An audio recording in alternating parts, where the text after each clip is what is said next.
Hi, today let's discuss a problem that involves ratios. Let's read the problem together. A basket is filled with apples and pears that are in the ratio 4:7.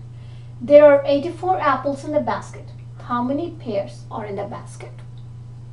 So the first thing we notice is we don't know how many pears are in the basket.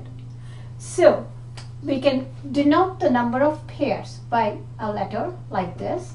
Let the number of pears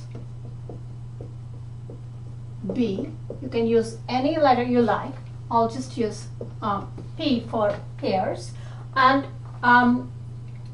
try not to write pears equals P. Pears are objects. P is a number.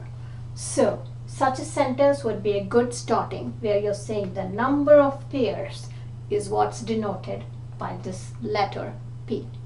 And now let's read the problem one more time. This first sentence is just another way of saying the ratio of apples to pears is 4:7. So the ratio of apples to pears gets converted into this fraction. Apples, number of apples we are given is 84. Number of pears goes in the denominator.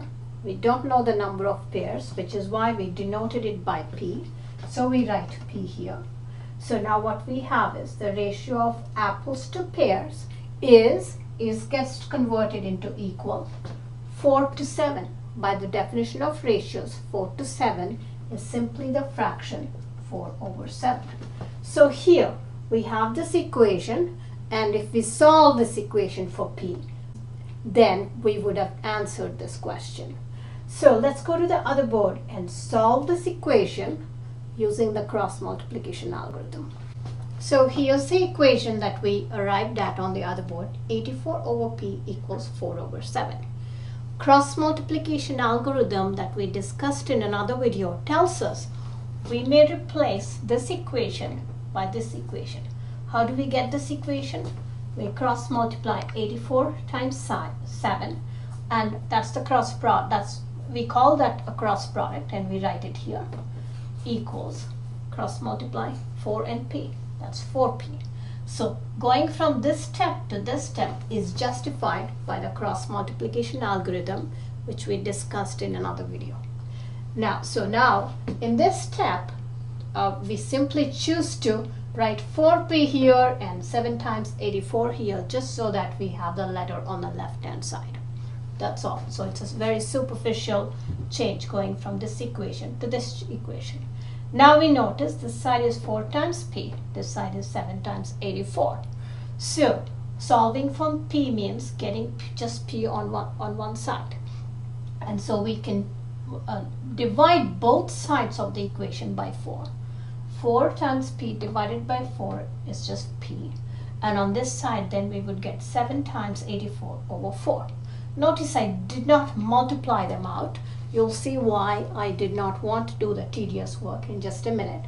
So in this step, I mentally note 4 does go into 84. I rewrite 84 as a product of its factors. I rewrite 84 as 4 times 21. And now, by the cancellation law of fractions, this common factor of 4 may be cancelled out, and we will be left with 7 times 21, which is a much easier multiplication to do. You can even do it in your head, and we arrive at 147. It would be good for you to put this back into the equation and make sure the equation is satisfied. I'll leave that check work to you. And it's also a good idea to conclude and write a conclusion. We were asked how many pears are in the basket, so we should report it as there are 147 pears in the basket. So that's how we can solve this problem. Notice how we use the definition of ratios and the cross multiplication algorithm. Thank you.